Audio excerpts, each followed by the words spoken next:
research. I'm a huge Bruce Greenwood fan, actually. I don't know if you saw him in The Post, playing our former defense secretary. He was just incredible. And I loved Jeffrey Hunter, obviously, from Menagerie and obviously The Cage. What was the question? What would I think about it? Did you rewatch it to prepare yourself for the road? Yes. Yes. Yeah. Yes. It didn't necessarily calm my... I mean, it didn't necessarily provide much for me because I was playing a different part of Pike's life, I think. Yes. That was first act Pike. We had a third act Pike. I had to come in and do the second act Pike and make it my own. But yeah, and you know that I forget which episode was it? The Cage. Of our series where it started out with the flashback scenes from the Tales. Yeah. We didn't know we were going to do that. Okay. That was not scripted. They found that out. They figured that out in post. So when I first saw that, it was so cool. I love that. Yes. Yeah. It was one of the greatest episodes, I think. Thank you. Thanks.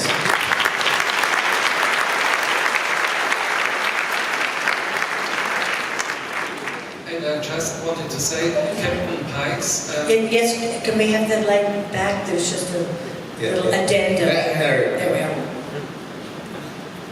Hello? I just wanted to say finally, your portrayal of Pike was very friendly and some kind of idol, I think, in nowadays times, how to command a ship or a leadership in general. Oh, thank you. I appreciate it.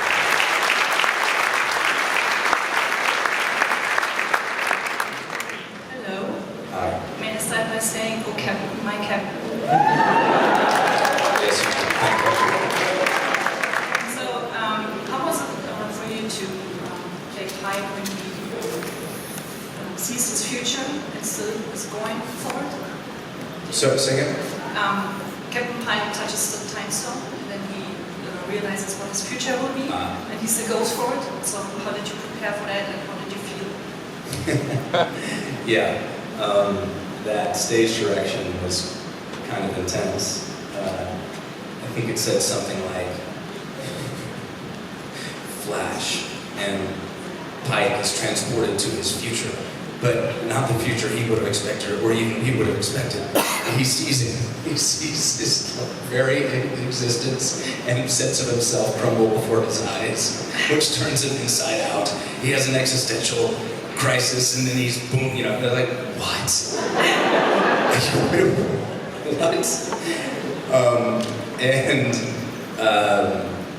See, there are times when you just don't really know what's going to happen, and you kind of have to, you get better about knowing what's going to help you in terms of your preparation and knowing what's not going to help you in terms of your preparation, because you have to be very in touch with where you are physically and emotionally on that day, in that moment. So, I'm not sure that helps answer the question, but I did appreciate the writing of that scene because it took what had been in our minds a tragedy and it turned it into a kind of a triumph for Pike, which I loved. And of course, there's the big question now: is like, what do you do when you know your future? I don't know, but thank you for the question.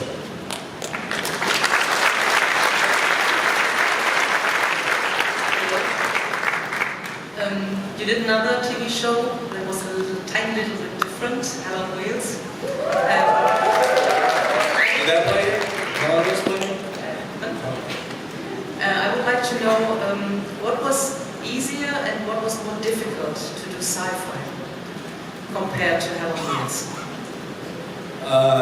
They're quite similar in ways, especially Star Trek, because Gene Roddenberry said he modeled Star Trek after in his mind, it was the story of all the wagon trains moving west and expanding and searching out the new world. But the biggest difference, really, in the production of it is that Hell on Wheels, we were all days exterior, which brings with it its own set of issues. But I far prefer that to shooting all days inside a black box that is designed to remove chaos from the situation. I like chaos. I like being outside. I liked having to dance with the weather. I really want to do another Western, very much. Yeah. You love writing? I love writing. I love that horse. I'm a country guy. I like working in Calgary. I met my wife in Calgary. My family there. Yeah, but this actually, I have a question for you guys now because of what you just put in my head. I've heard that, like, in a lot of countries, non-English speaking countries, there ends up being an actor that is the go-to for specific actors. Do I have a specific voiceover actor? Yeah, because one actor will tend to be that person's voice for all of their movies. Yes.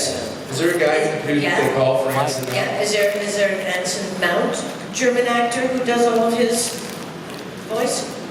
Yes. But usually, if you get a German voice, you keep it. Wow. Yeah. And hope that they go on and have a fruitful career so you can work as well. All right.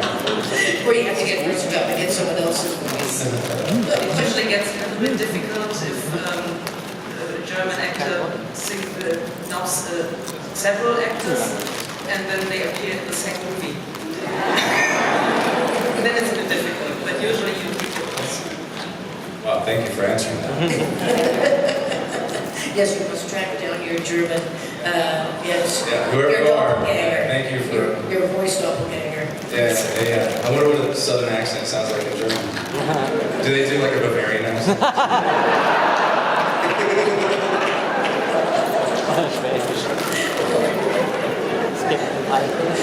Because we have had some actors here that they've appeared on the stage together, and hopefully that will happen also with Mr. Cruz as well, because his German actor who does his voices here. Oh, right, cool. Yes. So you can ask him any questions you want. He's your man. Thank you. Is there someone up there? We go. Hello. Hello. Anson. I have two little questions. The first one is, I've heard a rumor that you like whiskey. Is it right? That's not a rumor, my friend. Good.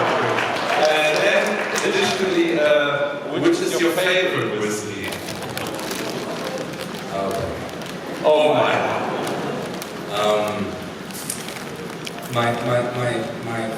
I have a few. I'm a bourbon guy, first of all. I like Old Van Winkle, but it is ridiculously overpriced. It's like it shoots every year. It shoots up to like $700. I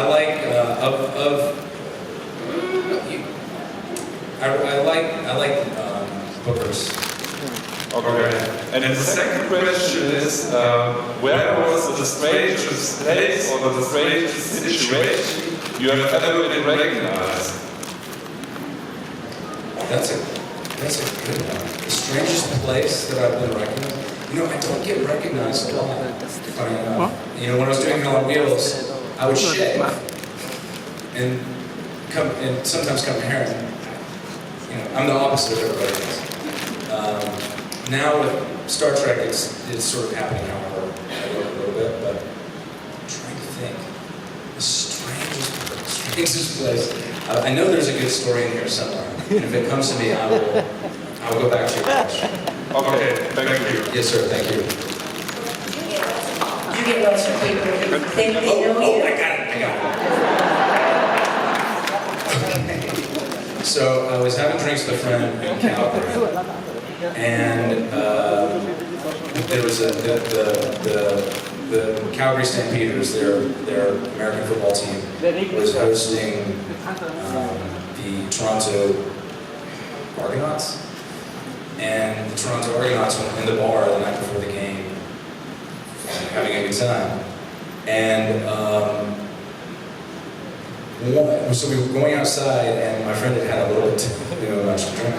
And I don't know what some guy said to her, but she just attacked this guy. And I sort of went and got in between them, and I was like, stop, he's gonna kill you, he's gonna kill us. And then I hear somebody behind us go, oh my God. And I turn around, and there is a lineman, an offensive lineman that's gotta be 350, 6'4", like built like a tank. And I think I'm going to die. And he goes, Anson Mount? I said, yeah. And he goes, can I hug you?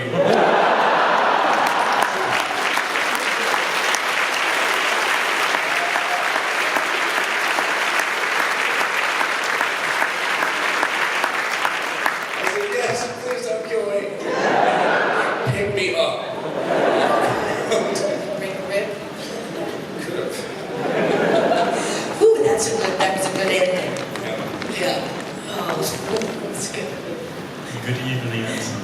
I'm going to start with a very, very, very short statement of a few sentences. I have to thank you from the very bottom of my heart. I have to thank you for pushing back for all the xenophobia that was brought against Sonika on Twitter and Anthony and all this.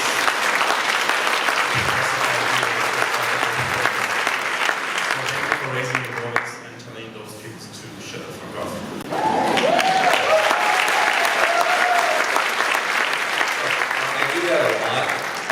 So I'm not exactly sure what I wrote. I have no doubt. You just told them pretty much to fuck off. Good. Sorry for you. So the next question is, I actually, when I saw the Starfleet uniforms, the blue ones, for the very first time, I was like, that's a very new direction. And then I realized that the female cast has a slightly different uniform than the male cast. They have one stripe less. Do you know the reason why? I asked Jason Isaac last year when he was here, and he said, I didn't see that. I noticed that. That's a good question for Gersha. I'll ask her when I see her, the designer. I'll ask her. Could you post that answer on Twitter? Because Clearly really wanting that. I have a feeling it has something to do with her choice of the size of the shoulder pads. For men, they're probably a bit broader. That's my guess. Okay. Thank you very much. Thank you.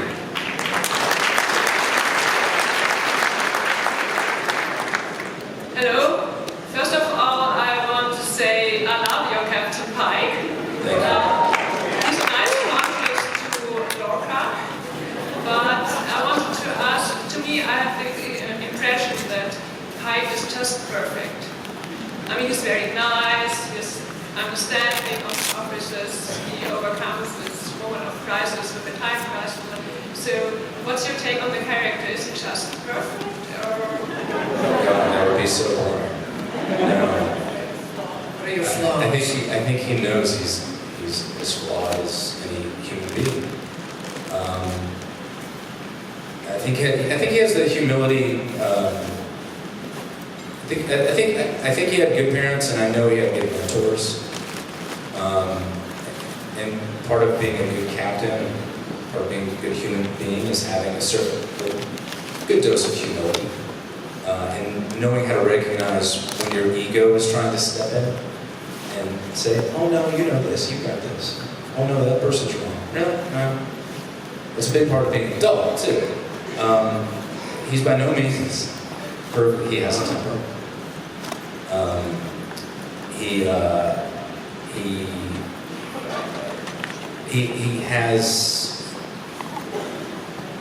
He doesn't have an imposter syndrome, but he has a hero syndrome sometimes. You know, and that's his ego. And sometimes he catches that a bit too late. But I do think he's a great captain. I think he's smart enough and good enough to recognize that his greatest asset is his crew. And he always keeps that, and I think his mentors told him, if you keep that in mind every day, you'll do all right. You know? I think that's all it is.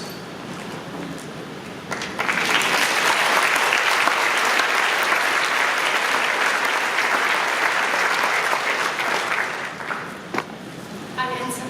Thank you for being here. I actually have two questions. You've done theater in New York, and I was wondering if maybe one day you would be interested in doing a play in London, because I would love to see you perform live on stage. Thank you. I did play here, actually. Really? Yeah, in Germany. I brought, at the end of my graduate school experience, we brought our thesis production, The Caucasian Chalk Circle by Brecht. You say Brecht? Brecht. What? Brecht. Okay.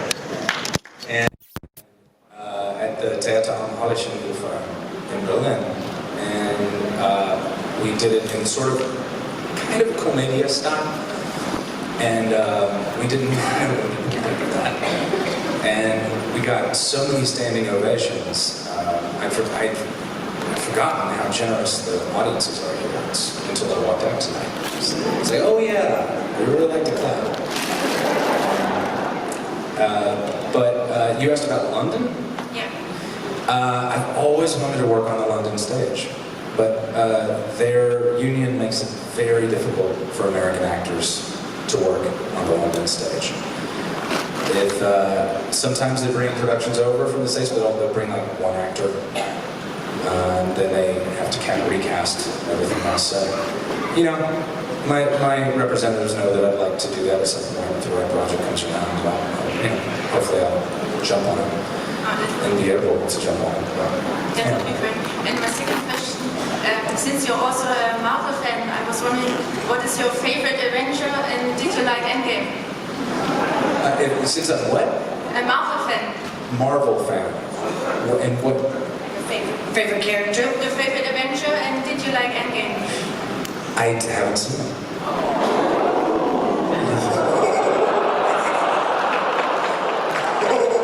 Wow. It's not on the airplane yet. No, haven't seen. Been a little busy, but I will. And my favorite Marvel character is Gambit.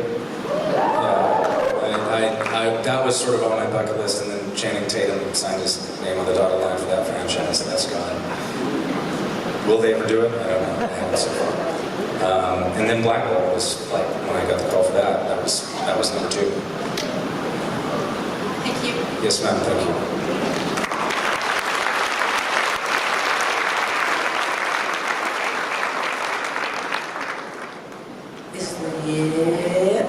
Hello, thank you for being here. As you said before, you were considered for Captain Lorca, but instead you played a very positive character on Star Trek. There's a lot of dystopian science fiction out there, and there is almost no show that's portraying a very hopeful, a very utopian idea of the future.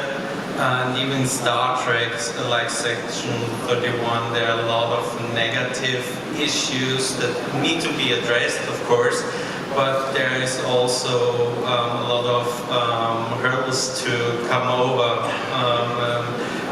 overcome. And I was wondering, do you think, what would you prefer is to play in a utopian situation maybe? Is there a need for that, or is it more productive to address issues in this frame of a more dystopian or more realistic and gritty way? I think you're right, actually. I think we have a lot of dystopian. I think we're consumed by dystopian landscapes.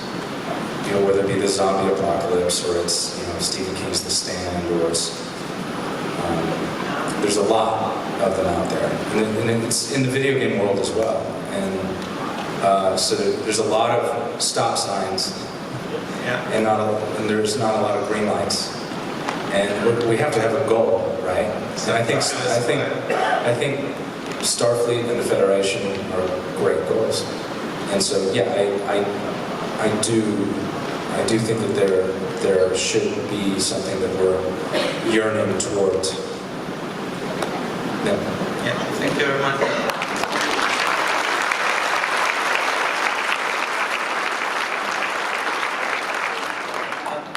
Hello, Anson.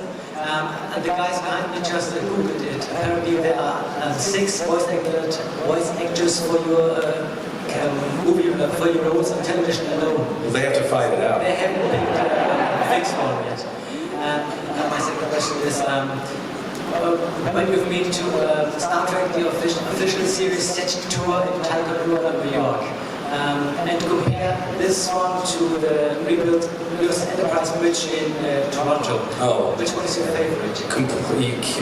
You're comparing apples and oranges. And budget, of course. Yeah. I mean, they're completely different experiences. First of all, they only have like 2 actors at a time at those events. And it's a much more... craftsmanship. Like you worked on the Toronto set and you visited... I'm sorry. I thought you were comparing this festival. Yeah. Or this convention. Yeah, like the sets. I see. Well, they're also very... I mean, they're replicating a set from the 1960s where budgets were very different. Materials were completely different. Expectations were different. So it's very hard to compare those, but to the fanboy in me, seeing, and it's not just the bridge, it's the whole set. I know I've been there. Yeah, also. it's and the lights, the colored lights, right? Yeah. And carpet. I broke the red foil in the transporter room. James asked me to clean it, and I ripped it. That's embarrassing. It was so fun to walk into that. I think so. Yeah. You know, but the scale of Discovery is obviously we're routinely occupying 7 sound stages. Okay. 6 or 7 sound stages, depending upon what's going on. Sorry, go ahead. No, but for the Enterprise, they just repainted the corridors for Discovery, right? So you're talking about the Enterprise? Yeah. I thought they did a very good job of paying homage to the original, but updating some things and expanding the space a little bit. And then playing with some of the CG stuff that we could do now. Does that answer your question? Definitely. Thank you.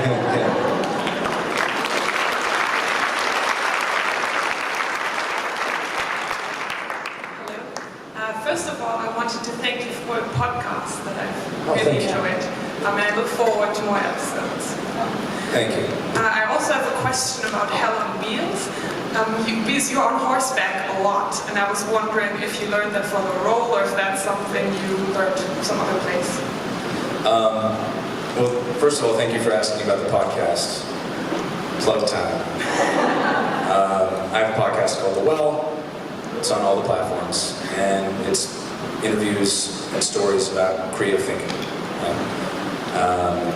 There's some celebrities, but it's not about their celebrity. It's about their I talked to Alice Cooper about his golf game, right? Stuff like that. It's fun. So, to answer your question. Yeah, the horses were the best part of the job because they're the best actors. A horse cannot hide. I mean, if a horse thinks something or feels something, it will be expressed on its skin. And I just love them. I grew up in rural Tennessee, and a lot of my friends had horses, so I was comfortable on a horse, but I never operated a horse on a set, which is a completely different set of skills and that you just have to learn. That have to do with adjusting an animal to new equipment. Cables is a big thing. Protocol. When horses are involved, the boss is not the first AD. It's not the director. It's not the producer. It's the wrangler. And there's a lot to learn. And then there's being able to act in the saddle. You know, because this thing's a motorcycle with a brain, right? Its own brain. And if too much of your brain is concerned with how that's going, you can't act. So when we'd have guest stars who they'd had a couple of lessons, but they weren't comfortable yet, I would routinely pull scenes down off of horseback because it's just too much. But once you hit that sweet spot where your legs are feeling what the horse is thinking, you can just focus on what you're doing as an actor. That's fun. Thank you.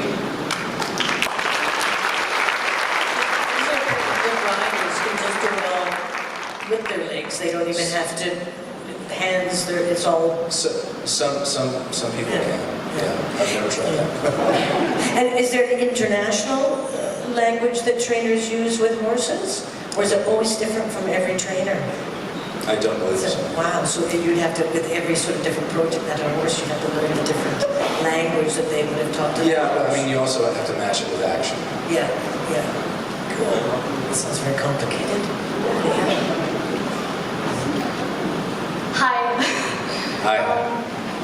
I had a question for the finale of season 2 of Star Trek Discovery, and there was this scene when your character had to realize that they had to let the crew of the Discovery go and will have to never speak of them again.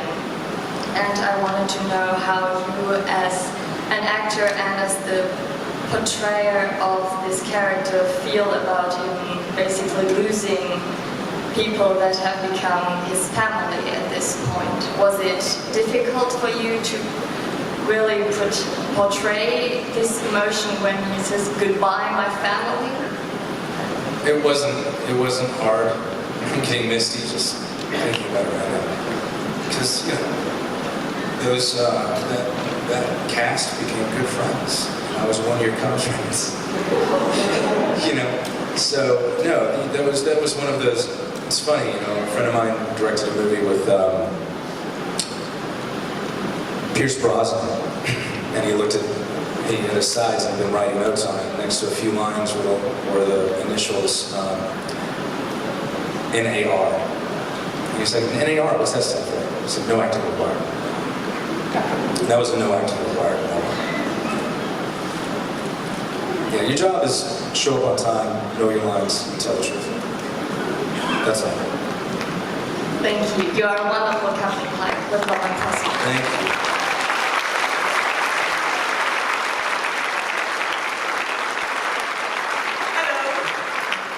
Last question. I saw this morning on Instagram that you discovered Bernd das Brot. That's the little red with a small hand, always depressed. What? Bernd das Brot, the little bread loaf. This night on TV, you posted it on Instagram. That. Did you recover from that? And what did you Scary. think?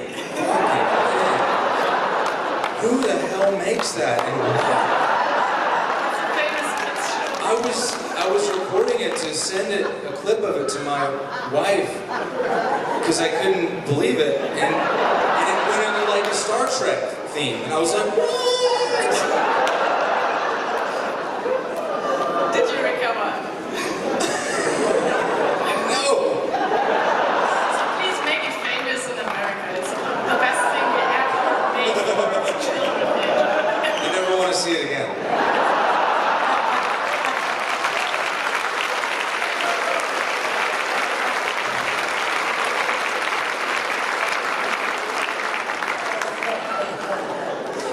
Television. No offense to the puppeteers, like, it's good puppeteering. I appreciate your work. You scare the hell out of me. Well, thank you very much. And, Thank you. And we will see you again. You're on Sunday at 6 p.m. And of course, there'll be the autograph signing. Yeah, come say hi. Yeah. So. Thank you guys. Real pleasure talking to you.